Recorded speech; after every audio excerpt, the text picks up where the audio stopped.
Hey, it's Mama from Mamaandkidzreactions. We're going to do a state of mind today. It's called Erasing the Stigma. I've been looking forward to listening to this one with Maurice Bernard.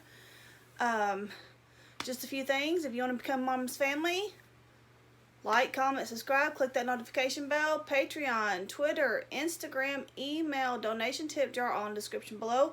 And also, I'm published now. Y'all want to go to Vocal Media. There are 3 true stories.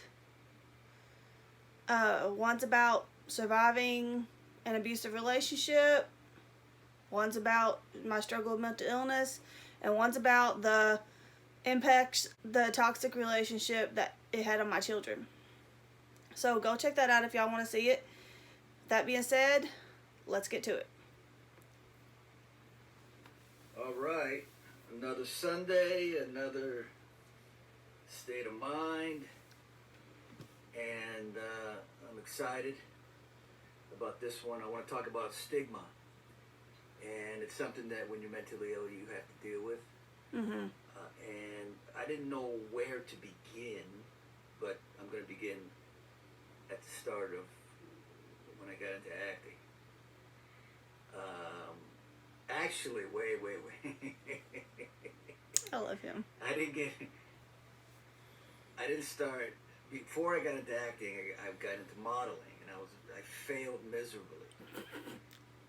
I remember an agent saying to me, "How tall are you?" I said, 5'11", and I'm pushing 5'9". Yeah.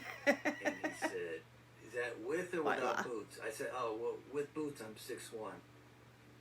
So he laughed. He knew, but he took me on, and it didn't work out for me. The women are like 6'3", you know what I mean? So, I did that, didn't do well, then I got into acting, and that's basically when all hell broke loose. All I wanted to do was act, and then instead of acting, I started acting bizarre and out of the ordinary, and nobody knew what was going on. One thing led to another, and then I didn't know anything about mental illness at all.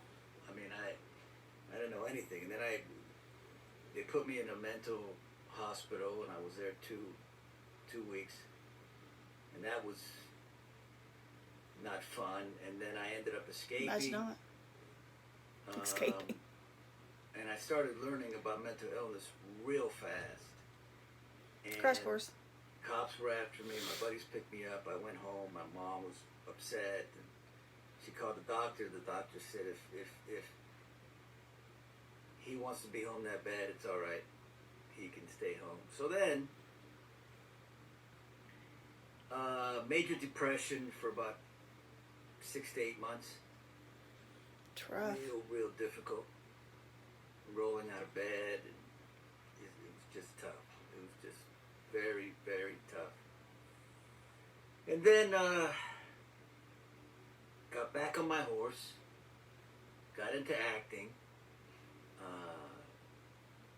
Thank God I succeeded. Yep, he's great too. Got all my children, I remember that. And then somebody told me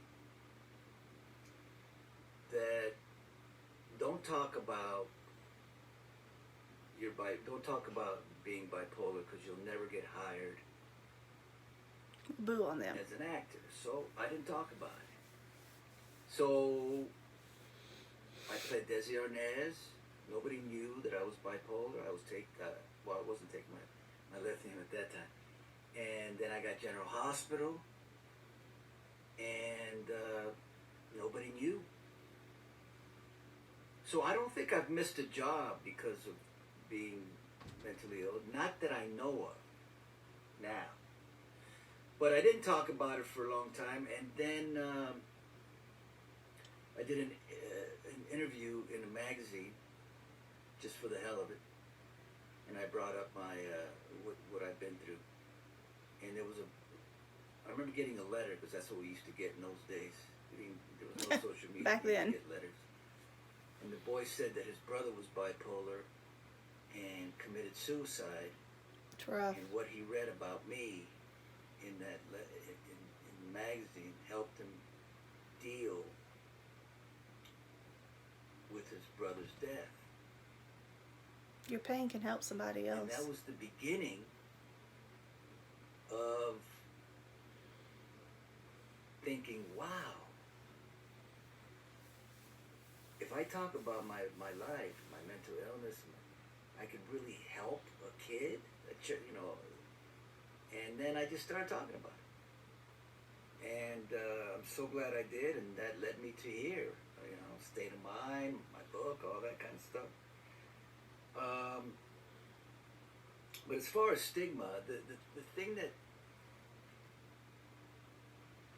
gets me is there's not a lot of sensitivity to people who No. are mentally ill, because people that haven't gone through it or don't know anybody who's gone through it don't really understand it because they can't see it. Yep. I think you could just get over it. Mean, you can't. if I went to work and I broke my finger, people would be like, what happened? Oh man, your finger was broken. But I've gone to work with anxiety, deathly anxiety, and, you know, people are like, what? You have anxiety? Yeah, yeah. Oh yeah, I had that back in high school. It was tough. They don't really understand it, No, you know? they don't. I'm going to give you an example of what that is. It's like, I had a friend, her name was Donna. Oh, and she rests passed. in peace. Yeah. And we were so close, and she was like a sister to me, and I loved her, and she loved me. And the only thing we kind of differed on, because we agreed on a lot of stuff, but the only thing we differed on was anxiety. And she would say to me, you just got to get stronger. You got to, the anxiety's It's not that easy. It's not that tough. And I'd be like, you don't understand, Donna. You don't get it. Oh, I get it.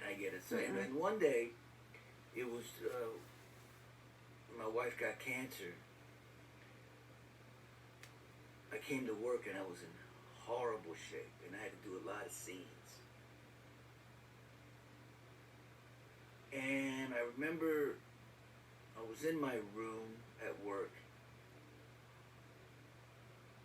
and I said, you know, I can't, I'm not going to be able to, I can't do anything. I'm done here. I was just losing it.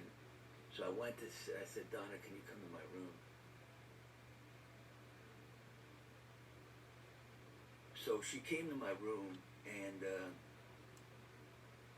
I remember being in the corner of my room and just crying like a baby. And I remember looking at Donna for the first time, and I saw in her eyes, for the first time, the acknowledgement. That's gotta mean something. And she said, whatever you need, I'm going to help you. Mm-hmm. Sweet. Because I think that was the first time that Donna truly understood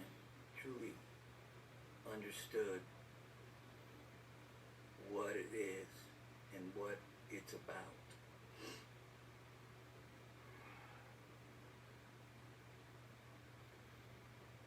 You know, it's like, I love speaking to people that are bipolar or you know, live with anxiety or depression, because it's like we're talking, like We understand each other. we're brothers and sisters or something, and we're talking in a whole secret language or secret world that only we can understand. Mental Illness Society. And I you know, it's amazing when I speak to somebody, because you both get excited almost. Because you talk to somebody that understands. All right. I don't know how much else I got to say, but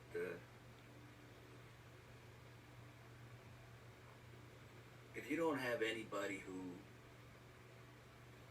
listens, understands, or can relate to what you're going through, that's why I wrote my book. That's why I've been doing State of Mind. Because at least you know He's so I'm going amazing. to tell you the truth. Of course, you always have to go to a professional. Mm-hmm. I always have to say that, otherwise I don't feel great. Because we're all going for the same thing. Yeah. Living successfully Mm-hmm. with mental illness. It's a struggle. All right, I'll see you next Sunday.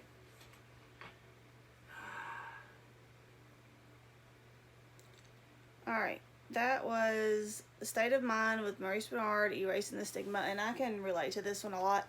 See, in my family, I'm like the black sheep. I'm the lone wolf, you know. My sister, I love her, but she's a doer, you know. Like, she's always gotten things done. She's always been super responsible. Like, this perfect kid. Like, I was compared to her my whole entire life. Like, why can't you be more like your sister?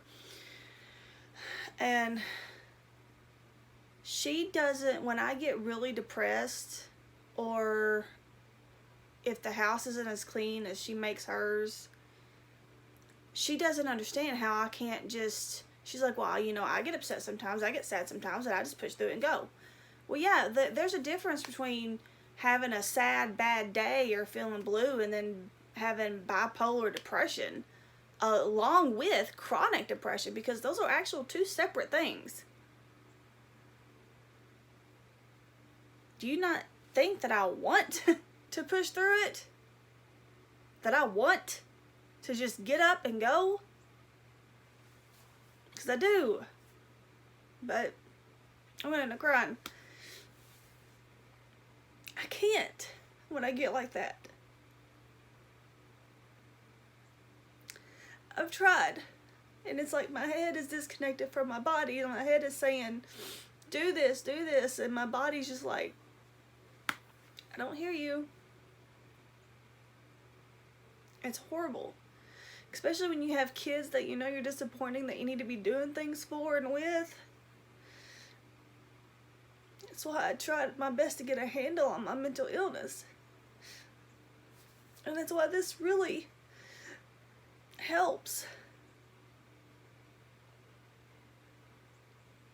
Oh God, I'm sorry, I'm crying.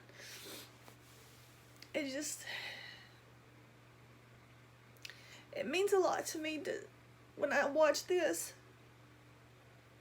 and I do see somebody else that might understand, because nobody does that I'm around. Okay, that's it for now. I gotta go. Till next time, bye.